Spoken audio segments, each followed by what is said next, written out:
हे आत्मन, अब मैं तुमसे एक अति गूढ़, अति मधुर और अति रहस्यमयी बात कहता हूं। ध्यान से सुनो। प्रश्न यह है, जब शरीर सो रहा है तब भी हम सपने में अनुभव कैसे करते हैं, और जो अनुभव हो रहा है उसे कौन कर रहा है? चलो अब इसे बहुत ही सरल और गहरे तरीके से समझते हैं। मान लो तुम सपना देख रहे हो। सपने में तुमने अपने पसंदीदा भोजन को देखा, जैसे रसगुल्ला, हलवा या कोई गर्मागर्म पकवान। जैसे ही तुमने उसे खाया, तुम्हारे भीतर स्वाद की लहरें उठने लगी। तुम्हारा मन प्रफुल्लित हो गया। तुमने भीतर ही भीतर कहा, वाह क्या स्वाद है। तुम्हें ठीक वही आनंद मिला जो जागते हुए असली भोजन खाने में मिलता है। अब सोचो, क्या असली जीव ने कुछ चखा? क्या असली पेट ने कुछ खाया? क्या असली हाथों ने कुछ पकड़ा? नहीं, कुछ भी नहीं। लेकिन फिर भी अनुभव तो वैसा ही था जैसा असली जीवन में होता है। स्वाद, आनंद, तृप्ति सब वैसा ही। एक और उदाहरण, मान लो सपने में कोई भयानक दृश्य हो गया। कोई चोर आया या कोई डरावनी छाया तुम्हारे पास दौड़ी। तुम डर गए, पसीना आ गया, दिल धड़कने लगा, सांसें तेज हो गई, नींद टूट गई और तुम कांप रहे हो। अब ध्यान दो, असल में तो कुछ हुआ ही नहीं। कोई चोर नहीं था, कोई खतरा नहीं था। तब फिर वो डर का अनुभव कैसे हुआ? और जो हुआ वो डर भी बिल्कुल वैसा ही था जैसा जागते समय किसी असली संकट में होता है। अब सुनो, हे आत्मन, यही रहस्य है। चाहे सपना हो या जागृत जीवन, अनुभव का स्वरूप एक जैसा होता है। सपने का स्वाद हो या असली जीवन का स्वाद, दोनों में जो आनंद मिलता है वह अनुभव में भिन्न नहीं है। सपने का डर हो या असली जीवन का डर, उसका प्रभाव, उसका कंपन वैसा ही होता है। यहां शरीर नहीं है, फिर भी अनुभव है। इसका अर्थ क्या हुआ? अनुभव करने वाला शरीर नहीं है, तो फिर कौन अनुभव कर रहा है? ना आंख देख रही थी, न जीभ चख रही थी, न हृदय धड़काने का आदेश दे रहा था, फिर भी सब हो रहा था। क्यों?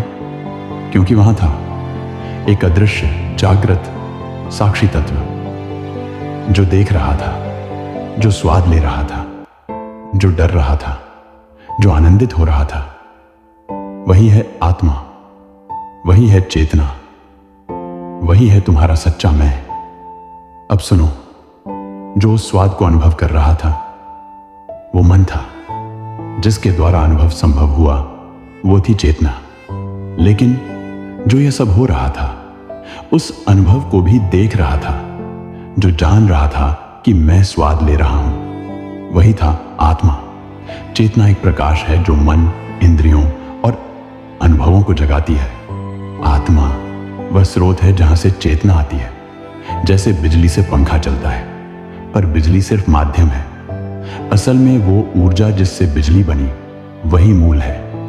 वही मूल आत्मा है। चेतना उसकी शक्ति है।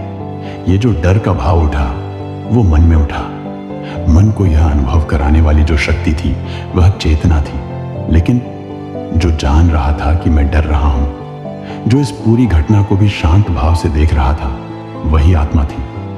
चेतना अनुभव है, आत्मा अनुभव का साक्षी है। चेतना प्रकाश है, आत्मा सूर्य है। चेतना तरंग है, आत्मा सागर है। आत्मा क्या है? आत्मा शरीर से परे है, आत्मा मन से परे है, आत्मा बुद्धि से परे है। शरीर को जलाया जा सकता है, आत्मा को नहीं। शरीर मर सकता है, आत्मा नहीं। मन सो सकता है, लेकिन आत्मा हमेशा जागती रहती है। जब शरीर सोता है, मन स्वप्न रचता है, तब भी आत्मा साक्षी बनकर देखती है।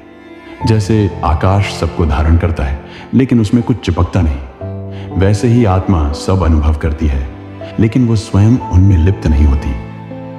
श्रीमद् भगवद गीता में भगवान श्री कृष्ण कहते हैं, न हन्यते हन्यमाने शरीरे।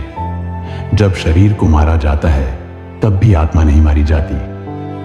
वेदा विनाशिनम नित्यम य एणमजम व्ययम कथम स पुरुषः पार्थ कम घातयति हन्ति कम। हे पार्थ, जो यह जान ले कि आत्मा अजर, अमर, नित्य और अव्यय है, वह फिर किसी को मारता भी नहीं और न किसी से मरता है।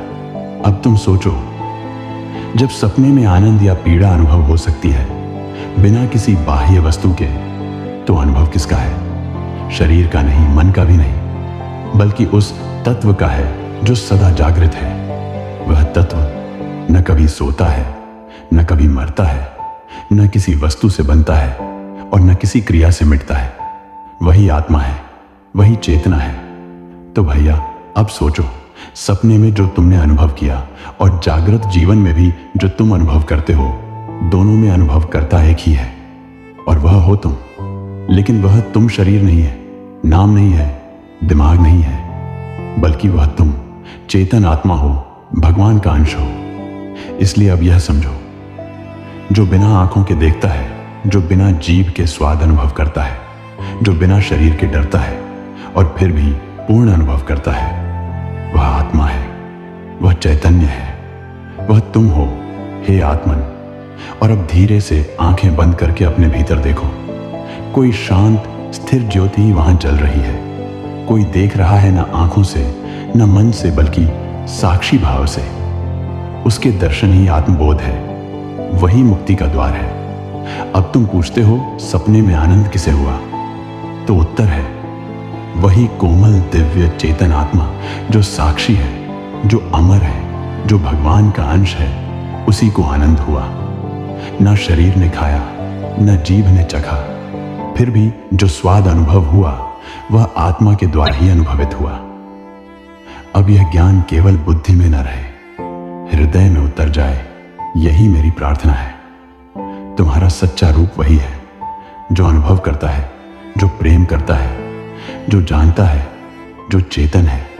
तुम वही चैतन्य आत्मा हो जो स्वप्न में भी जाग रही है और इस जीवन के स्वप्न में भी साक्षी बनी हुई है। जय श्री राधे।